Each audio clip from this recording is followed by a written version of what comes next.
चलिए आगे बढ़ते और आपको बता दें कि Dettol school hygiene education programme के तहत शिक्षा विभाग की बैठक चल रही है। मीडिया से मुखातिब हो रहे हैं शिक्षा मंत्री। जो है वो हाथ धोने में बहुत समय लगाते थे और लोग बहुत कहते थे इतना समय लगाते हो, लेकिन जब कोविड आया तो लोगों ने कहा चंद्रभान जी को फॉलो करो। तो कहने का तात्पर्य मेरा ये है कि सफाई बहुत ज़रूरी है। मैंने जो आपका वीडियो देखा इसमें भी निश्चित रूप से हाथ यदि आप धोकर के खाना खाएंगे तो बैक्टीरिया कीटाणु ये शरीर में नहीं जाएंगे। और स्वच्छता रखने से बहुत सी बीमारियों से बच्चे बच सकते हैं। बचपन में बच्चों को निश्चित रूप से डायरिया भी होता है, उनका पेट दर्द करता है, पेट में कीड़े पड़ जाते हैं और कई तरह की बीमारियां लग जाती है। उसके कारण से अनुपस्थिति क्लास में रहती है, ड्रॉप आउट की प्रॉब्लम आ जाती है। ऐसी स्थिति में ये कार्यक्रम निश्चित रूप से कक्षाओं में बच्चों की उपस्थिति को सुनिश्चित करेगा और इसके साथ साथ ड्रॉप आउट भी इससे कम होंगे, क्योंकि बच्चे बीमार हो जाते हैं तो उनका स्कूल जाने का मन नहीं करता। स्वस्थ शरीर में स्वस्थ मस्तिष्क का विकास होता है, इसलिए स्वस्थ रहना बहुत जरूरी है। पहला सुख निरोगी काया। बच्चे स्वस्थ रहेंगे तो वो अच्छी तरीके से पढ़ पाएंगे, खेल पाएंगे। और इसके साथ साथ आपने इस कार्यक्रम को लर्निंग से जोड़ दिया है, जो खेल से जोड़ दिया है, वो अपने आप में निश्चित रूप से जॉयफुल एजुकेशन का एक पार्ट है।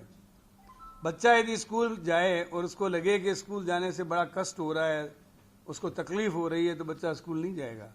और बच्चे को स्कूल में आनंद की अनुभूति होगी और उसको लगेगा कि मुझे स्कूल, माताजी और पिताजी कह रहे हैं कि आज ननियाल में खाना है, स्कूल मत जाना, तो कहेगा नहीं मैं तो स्कूल जाऊंगा, आप जाओ खाने में। तब लगेगा कि हमारा जो क्लासरूम है उसको पढ़ाने वाले को भी आनंद आ रहा है, पढ़ने वाले को भी आनंद आ रहा है। जॉयफुल एजुकेशन का जमाना है, इसलिए ये कार्यक्रम जॉयफुल एजुकेशन में बहुत सहायक सिद्ध होगा। स्वच्छता होती है ना तो बच्चे को आनंद की अनुभूति होती है। तो स्वच्छता और उसके बाद फिजिकल डिस्टेंसिंग, जिसको आजकल सोशल डिस्टेंसिंग भी लोग बोलने लगे हैं, लेकिन एक्चुअली में फिजिकल डिस्टेंसिंग बहुत ज़रूरी है। और उसके साथ साथ मास्क बहुत ज़रूरी है। स्कूलों में भी हम बच्चों को ये आजकल कह रहे हैं, हमने अभी जो नई गाइडलाइन जारी की है उसमें मास्क लगा के आना ज़रूरी है। ऑफलाइन और ऑनलाइन दोनों क्लासेस शुरू रहेंगी। ऑफलाइन में अभिभावक भेजना चाहें तो ऑफलाइन में, ऑनलाइन में भेजना चाहें तो ऑनलाइन से पढ़वा सकते हैं, वर्चुअली पढ़वा सकते हैं। तो ये सारी चीज़ें इस कार्यक्रम से जुड़ी हुई हैं और बचपन में ही बच्चा यदि सीख जाएगा तो घर में भी सिखाएगा।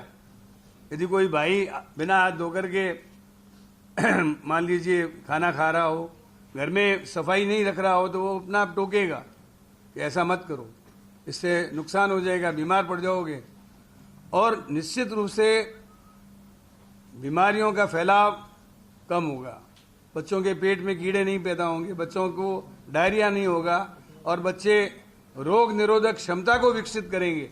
तो इसलिए हाइजीनिक पॉइंट ऑफ व्यू से ये कार्यक्रम बहुत ही अच्छा है।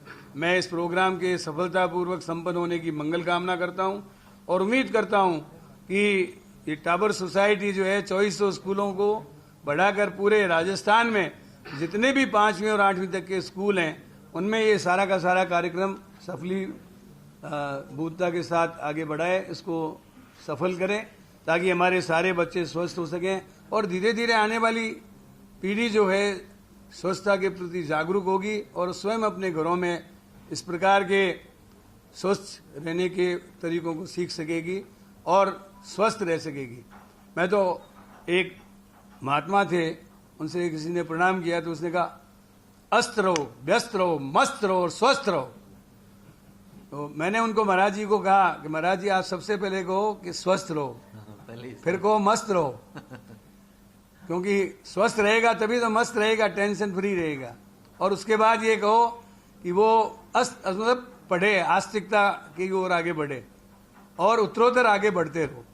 तो मेरा कहने का मतलब ये है कि इस प्रोग्राम के माध्यम से बच्चे हमारे स्वस्थ रहेंगे, प्रसन्न रहेंगे और शिक्षित होकर आगे बढ़ते रहेंगे। इन्हीं शब्दों के साथ मैं टाबर सोसाइटी को और इस प्रोग्राम से जुड़े हुए सभी अधिकारियों को अपनी ओर से धन्यवाद देता हूं और उम्मीद करता हूं इस कार्यक्रम को हम बहुत ही एक तरीके से तन मन से, धन तो डिटोल दे रहा है तो इसलिए इसको हम पूरी मतलब क्या तन मन से इसको इम्प्लीमेंट करने में सहायक सिद्ध होंगे। धन्यवाद। जय हिंद। धन्यवाद। को आप सुन रहे थे, मीडिया से वो मुखातिब हुए और इस प्रोग्राम की विशेषता उन्होंने बताई कि अगर बच्चे अपनी स्वच्छता का ध्यान रखेंगे, हाइजीन का ध्यान रखेंगे तो ऐसे में बहुत बड़ा कदम ये होगा, क्योंकि कोरोना से तो हम सभी को बचना ही है, साथ ही कई और ऐसी बीमारियां हैं जो स्वच्छता का ध्यान नहीं रखने से फैलती है। चाहे हम बच्चों की अगर बात करें तो पेट पे पड़ने वाले कीड़ों की कर लें, डायरिया की कर लें, तो स्वच्छता के लिए उनको प्रेरित किया जाएगा, बार बार हाथ धोने के लिए प्रेरित किया जाएगा।